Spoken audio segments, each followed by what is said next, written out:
کیونکہ گھروں پر یہاں کے جو مقامی باشندے تھے انہوں نے قبضہ کر لیا، نہ ان کے لیے زمینیں مطلب تھیں اویلیبل تھیں. تو اس طریقے سے ان لوگوں کو بیچاروں کو بہت پریشانی کا سامنا کرنا پڑا.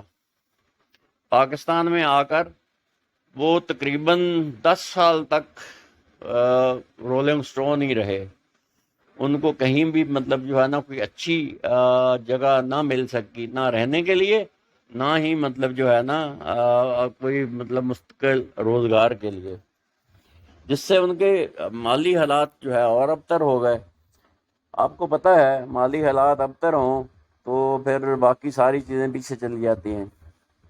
لیکن اللہ کا شکر ہے، اللہ کا لاکھ لاکھ شکر ہے کہ پھر بھی آخر ان لوگوں کو اللہ تعالیٰ نے آباد کر دیا، اور وہ لوگ بھی اپنا روزگار بھی کمانے لگے باعزت طریقے سے، اور مطلب جو ہے کہیں نہ کہیں آباد بھی ہو گئے. چاہے وہ کچے مکانوں میں آباد ہو گئے، لیکن آباد ہو گئے. کچھ لوگ جو وہاں شہروں میں رہتے تھے وہ یہاں آ کر شہروں میں آباد ہو گئے. وہ نسبتاً تھوڑے اچھے رہے، اس لیے کہ شہروں میں ان کو پھر بھی کہیں نہ کہیں جگہ مل گئی. لیکن جو لوگ دیہاتوں میں گئے ان کو تو وہاں پر ذرا مشکلات پیش آئیں. کیمپ جب لاہور میں نے بتایا تھا ہم سب لوگ پہنچنا شروع ہوئے تو حالات یہ تھے کہ وہاں بیماریاں پھوٹ پڑیں کیمپ کے اندر. کیوں کہ لاکھوں لوگ جو وہیں سوتے ہیں، وہیں رفع حاجات کے لیے جاتے ہیں، وہیں پیشاب کرتے ہیں، تو کتنی سمیل اور کتنی گندگی وہاں پھیلی ہوگی. اس سے کیا ہوا؟ بیماریاں پھوٹ پڑیں. بیماریاں پھوٹ پڑنے سے ہیضے کی خاص طور پر بیماری ایسی پھوٹی کہ اس سے پھر لوگ مرنے لگے. تو اس طریقے سے وہاں سے پھر لوگ اٹھ کے دیہاتوں کی طرف جانے لگے، خود بخود ہی جانے لگے. گورنمنٹ کا تو کوئی انتظام ایسا سچ نہیں تھا.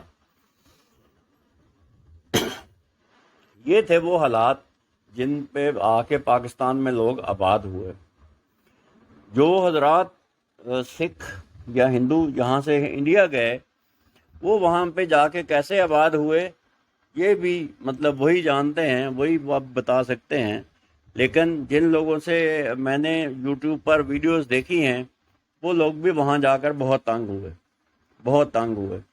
ان کو بھی وہاں جا کر کوئی آسانی سے آباد نہیں ہو گئے وہ. لیکن بہرحال پاکستان میں تو جتنے لوگ تھے یہ سارے کے سارے پنجاب میں، سندھ میں زیادہ تر لوگ آباد ہوئے. پنجاب میں جو لوگ تھے زیادہ تر وہ لوگ کاشتکاری سے جو لوگ تعلق رکھتے تھے وہ پنجاب میں آباد ہو گئے. جو لوگ شہروں میں صنعتوں میں کام کرتے تھے یا انڈیا میں جو شہروں سے آئے تھے لوگ، ان کے پاس وہاں کوئی ملوں میں کام کرتا تھا، کوئی فیکٹریوں میں کام کرتا تھا، وہ لوگ تو زیادہ تر کراچی آ گئے. تو کراچی میں بھی ایک بہت بڑی آبادی آئی. لیکن کراچی میں آ کے وہ لوگ بھی یہاں پریشان تو رہے، لیکن ظاہر ہے شہر تھا، یہاں پر مطلب نسبتاً زیادہ مواقع تھے جلدی آباد ہونے کے، جلدی مطلب جو ہے روزگار حاصل کرنے کے. اس لیے وہ پھر بھی اچھے رہے ان لوگوں سے جو دیہاتوں میں جا کے آباد ہوئے. لیکن آپ یقین کریں یہ وہ مراحل تھے جن کو میں بیان تو کر رہا ہوں لیکن دل خون کے آنسو روتا ہے. اس کی وجہ یہ ہے کہ ہمارے بہت سارے رشتہ دار اسی غدر میں، اس کو غدر کہتے تھے اس وقت، جو ہے اس کو غدر کہتے تھے کہ غدر مچ گیا ہے، اور اجاڑے کہتے تھے کہ اجڑ کے جانا ہے. مطلب اب تو اجڑ کے جانے کا مطلب یہ ہے کچھ نہیں لے کے جانا، بالکل خالی ہاتھ، بالکل 3 کپڑوں میں مطلب جو ہے نا یہاں سے جانا ہے. اور اگلی جگہ پہ جان و مال کا کوئی پتہ نہیں ہے، پتہ نہیں کس وقت کوئی بندہ قتل کر دے کسی کو، عزت کا بھی کوئی پتہ نہیں ہے، کس وقت کسی کی کوئی عزت لوٹ لے. بہرحال ان سارے خدشات میں، ان سارے رسک لے کر ہی لوگ چل رہے تھے اور لوگ یہاں تک پہنچے. لیکن گورا راج نے اس کے لیے کوئی بندوبست نہیں کیا. خاص طور پر گورا راج نے ایک یہ ظلم کیا کہ پنجاب کو 2 حصوں میں تقسیم کر دیا، کیونکہ پنجاب جو تھا وہ سارا پاکستان کو ملنا تھا. اس میں وہ ضلع اپ ٹو خاص طور پر روہتک، لدھیانہ، موگا، جالندھر، فیروز پور، گرداسپور، ہوشیارپور، چندی گڑھ، یہ سارا علاقہ جو تھا یہ پاکستان میں شامل ہونا تھا، کیونکہ یہاں مسلمان اکثریت میں تھے. لیکن بدقسمتی کہ انگریز گورا راج جو تھا انہوں نے بھی جو ہے نا غداری کی، اور مسلمانوں کے ساتھ ہندوؤں کا ساتھ دیا انہوں نے، مسلمانوں کا ساتھ نہیں دیا، مسلمانوں کے ساتھ انصاف نہیں کیا انہوں نے. تو اس طریقے سے وہ سارے لوگ جو تھے وہ آ کے پاکستان میں آباد ہو گئے. اس سے یہ تو تھی داستان ہجرت کی، لوگ وہاں سے یہاں تک کیسے پہنچے. اس پورے عرصے میں جتنا بھی جو یہ غدر تھا، اس میں تقریباً 20 لاکھ لوگ شہید ہوئے، 20 لاکھ کے قریب. اب آپ اندازہ لگا لیں کتنی بڑی تعداد ہے یہ.